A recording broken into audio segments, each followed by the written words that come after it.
Hello students. So today in the morning we have completed some portion of the nucleus, but just for revision I am repeating some of the points of the nucleus here. So nucleus is the structure or the cell organelle which is discovered by Robert Brown in 1883. What is the function of the nucleus? It regulates overall activities of an individual cell. So you know this is known as the control center of the cell also. And it is universally present in all kinds of cells. Well organized nucleus is generally absent in the bacteria and blue-green algae, that is the prokaryotic cell. Now the shape of the nucleus is variable. Most usual shape of the nucleus is spherical, ellipsoidal or discoid. And the number of the nucleus in the cell, this is also variable. Generally cells are uninucleate, means contain only one nucleus, but some other cells they may contain the two nuclei, for example paramecium and chondrocytes. And in certain cells many nuclei may be present, and these are known as the multinucleate cell. So this is all about the number.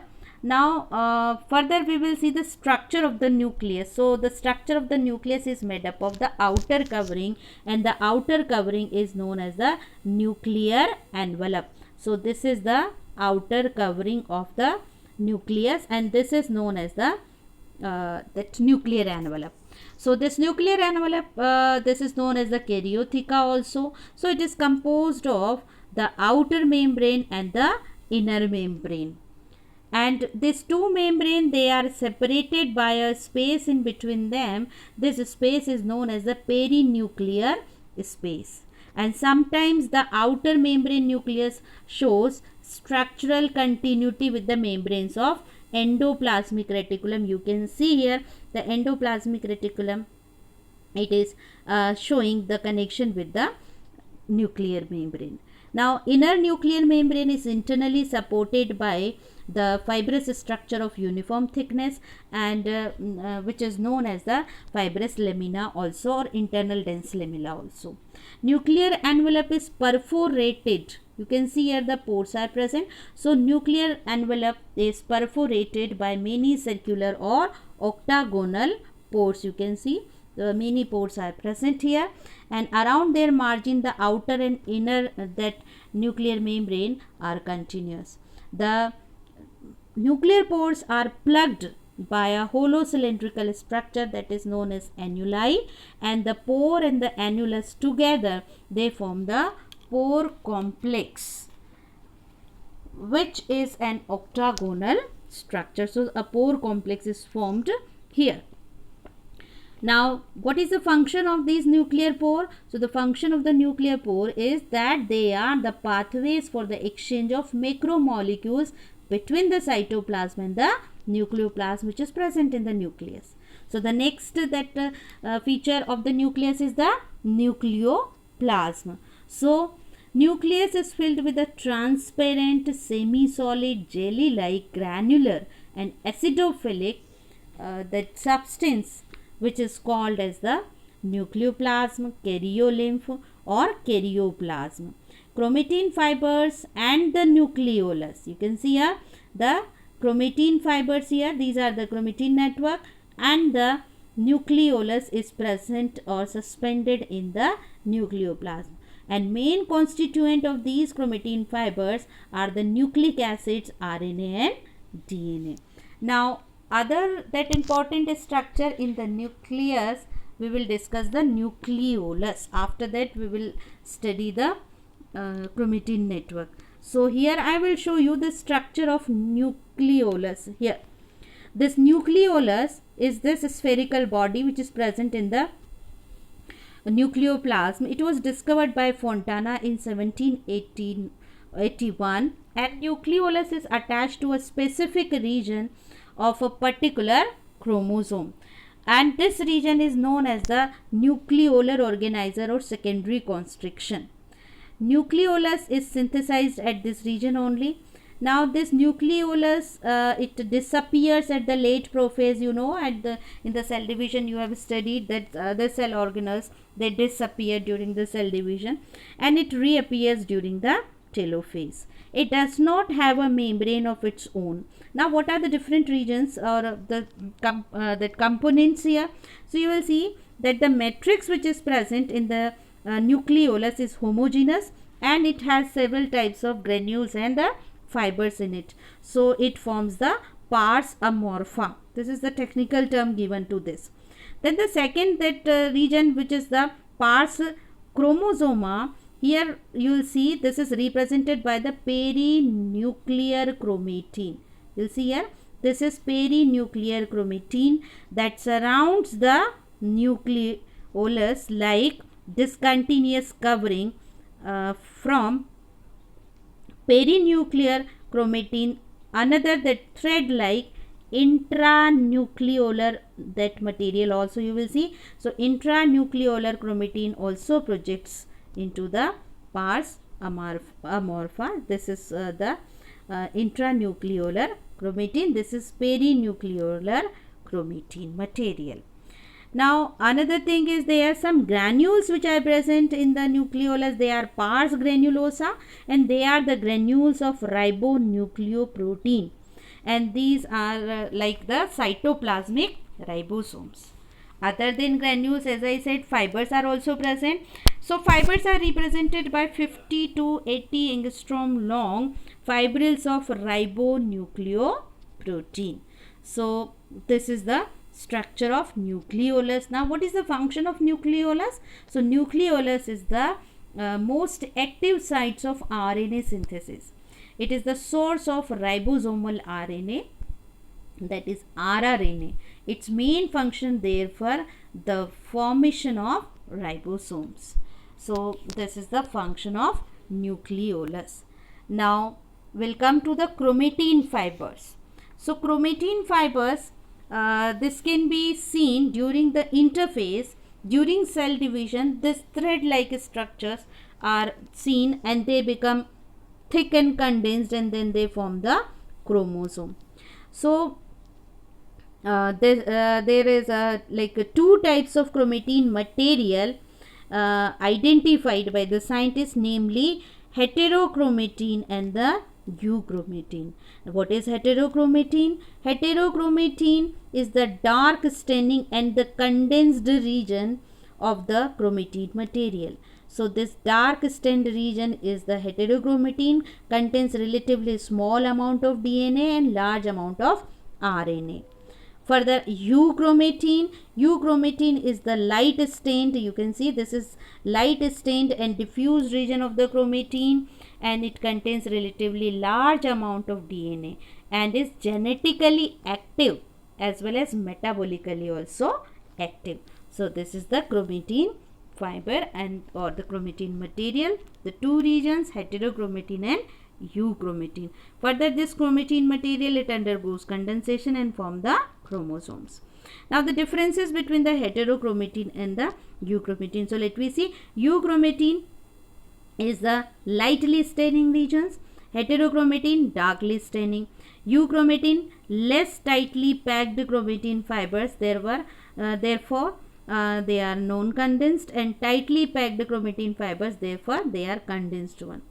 And euchromatin not visible by the light microscope, and it undergoes regular changes in the morphology with the cell division, while it is visible by the microscope and remain highly condensed in all stages. Euchromatin, it is genetically active region, and this heterochromatin genetically inactive regions. And euchromatin replicates earlier during S phase, that is synthesis phase of the cell cycle, and this heterochromatin replicates later during the S phase. So it is here during means it is before the S phase, means S phase is started, before that it replicates, and it is after. Now this euchromatin is GC rich and this is AT rich. GC, it stands for the that guanine and the cytosine, these are the nitrogenous bases, and adenine and thymine, these are also the nitrogenous bases. Now we'll come to the morphology of the chromosomes. So what are the chromosomes? So You know that all the living organisms have specific genetic traits which they transmit to their offsprings through successive generations, and these traits are controlled by special units which are called as genes, and genes which are born on the chromosomes. So the chromosomes are the physical carriers of the hereditary unit. These are the genes. So the chromosome may be defined as the self-duplicating nuclear filament having specific organization and individuality. Now this traits were named chromosome by Waldeyer, and this Sutton and Boveri, they proved experimentally that chromosomes were physical carriers of hereditary character. This is the contribution of scientists. Now the number of chromosomes, you know, that is varying in the different species, and the number of chromosomes present in one set, a complete set, that is haploid, and the two sets are there, then the diploid condition that you have studied already in the previous classes. Then the morphology of the chromosome, we will come to the morphology. So what are the structures seen in the chromosome? They are chromatid, centromere, telomere, secondary constriction and satellite, and the chromomere. So you will see here all these regions, these are the ends of the chromosome. Telomere, this is satellite, the region beyond the secondary constriction. This is secondary constriction. Here this is primary constriction, the region where the centromere is present, and the kinetochore is present for the attachment of the spindle fibers, and these are the chromatin fibers. So let me study it in detail here. Size of the chromosome is also varying, generally specific for a particular species. So the chromosome, it contains the different structures. These are the centromere, localized region of the chromosome with which spindle fibers attached. This is known as the centromere or primary constriction or kinetochore. Chromatid, one of the two distinct longitudinal subunits of the chromosome, is the chromatid. Just now I showed you. Chromatids are of two types, sister chromatids and non-sister chromatids. Secondary constriction. Some chromosomes exhibit secondary constriction in addition to the primary constriction, and the chromosomal region between the telomeres, it is called as the satellite, or this is trapent, and the chromosome having satellite is called as the satellite chromosome. Then the telomere, the two ends of the chromosome are called as telomeres. Telomeres are highly stable and they do not fuse or unite with telomere of other chromosome. Why and how, I will explain you in the picture. The chromomere, what are the chromomere? The chromosomes of some of the species shows small bead-like structure. They are called as chromomere, and the structure of the chromomere in chromosome is constant. So let me see here the different parts. I will show you. This is the structure of a typical that chromosome.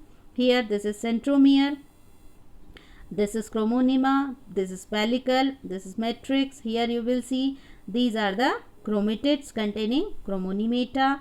This is central region, centromere, this is chromatid. Now I will explain you all these regions. That primary constriction, you'll see here, this is the primary constriction. Each chromosome has a non-stainable region. Non-stainable means which cannot be stained. So this is non-stainable region at a specific point along the length, and this is the primary constriction. Now I'll come to the centromere. So within this primary constriction, there is a clear zone which is called as the centromere. So this is the point of attachment of sister chromatids and also the site of attachment of the spindle fiber. So spindle fiber भी यहीं attach होते हैं cell division के समय. So the portion of the chromosome on either side of this centromere, you can see here, this is called as the arm of the chromosome. Functionally, the centromere is related to the movement of the chromosome at anaphase. During this movement, depending upon the relative ratio of the two arms, the chromosomes they acquire the shape of I, J, L और V, क्योंकि इसकी centromere की position अलग अलग हो जाती है और अलग अलग पोजीशन के बेसिस पर जो शेप है वो क्रोमोसोम का डिफरेंट हो जाता है. That we will see in the next part. Now kinetochore, what is kinetochore? Kinetochore is the proteinaceous disc. It is attached to the centromeric chromomeres, and two kinetochores, one in each chromatid, are observed. They are the centers of assembly for the microtubules at the metaphase. Then I'll come to the secondary constriction. You can see here the two secondary constriction. It is also called as the nucleolar organizer, NOR. The part of the chromosome that beyond the secondary constriction is called as the satellite or trabent. The chromosome having a satellite called as the set chromosome, and this set, SAT, stands for sine acid thymonucleinico, meaning absence of thymonucleic acid in this part. So it contains genes for the synthesis of ribosomal RNA. So this is satellite. So all these are the parts. And secondary constriction, second also, so one or more additional constrictions are also present. Now their position is fixed, hence these are useful in locating a specific chromosome asset. Now we'll come to the telomeres. I'll show you. Tips of the chromosomes containing heterochromatic material or DNA sequence, they are called telomeres. So ये telomeres है, tips of the chromosome, and each telomere has definite polarity. So because of this, it does not allow other chromosome to stick with it, nor it allows in union with the broken ends. So ये जो है दूसरे chromosome के साथ stick नहीं होता है और साथ ही जो है ये इसकी यूनियन नहीं होती है ब्रोकन एंड्स के साथ भी. So this is telomere. And you'll see this is secondary constriction, this is primary constriction, this is long arm which is designated as Q in humans, this is short arm which is designated as P in human. So this is the terminology. Now the chemical composition. So major constituent of the chromosomes are DNA and RNA, non-histone proteins and metal ions. So histone proteins, they are present in the chromosomes and are basic in nature. And these are made up of the basic amino acid like lysine and arginine, and these remain associated with DNA and act as repressor of the gene activity. Non-histone proteins are also present, mostly acidic, and acts as an enzyme. DNA polymerase, RNA polymerase, they are also present. They are non-histone protein. Beside this, the chromosome contain many covalent, divalent ions also. Divalent cations also, they are magnesium ion, calcium ion, and ions are necessary for structural stability of the chromosome, and they also act as regulators. So you'll see here the protein which is 60%, DNA 35%, RNA 5%. Proteins are there, basic protein rich in basic amino acids and arginine, and histones are there, rich in basic amino acid, arginine and lysine. Histones are H1, H2A, H2B, H3 and H4. This is the chemical composition. Now according to the position of centromere, these are the types of chromosomes. So let me see here the type of chromosome.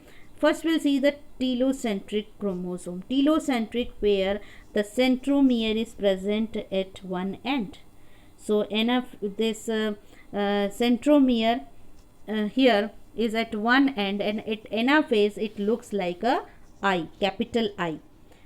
So this is telocentric chromosome. Then we will see the acrocentric chromosome. Acrocentric, their centromere lies near the tip of the chromosome, so that one arm is exceptionally short and the other is long. At anaphase, these chromosomes look like J, that is J alphabet. Now submetacentric, I'll see here the submetacentric chromosome. Here in this type of chromosome, the centromere lies little away from the center, dividing chromosome into the two unequal arms. And such chromosomes, they look like L, alphabet L at the inner face. Now last, metacentric chromosome. Here metacentric chromosome, the centromere lies in the middle of the chromosome, dividing it into two equal arms. So metacentric chromosome becomes V-shaped during the inner phase. So these are the different types of chromosomes and their shapes. So next type, set chromosome. Already I explained you, a satellite chromosome or set chromosome has a chromosome segment that is separated from the main body of the chromosome by a secondary constriction, and we'll call it as the satellite, this region beyond this secondary constriction. And the chromosome number 13, 14, 15, 21 and 22 are the examples of set chromosomes. So understood, children? We have completed this portion, and in the next that part of this chapter we will study the another cell organelles and their morphology.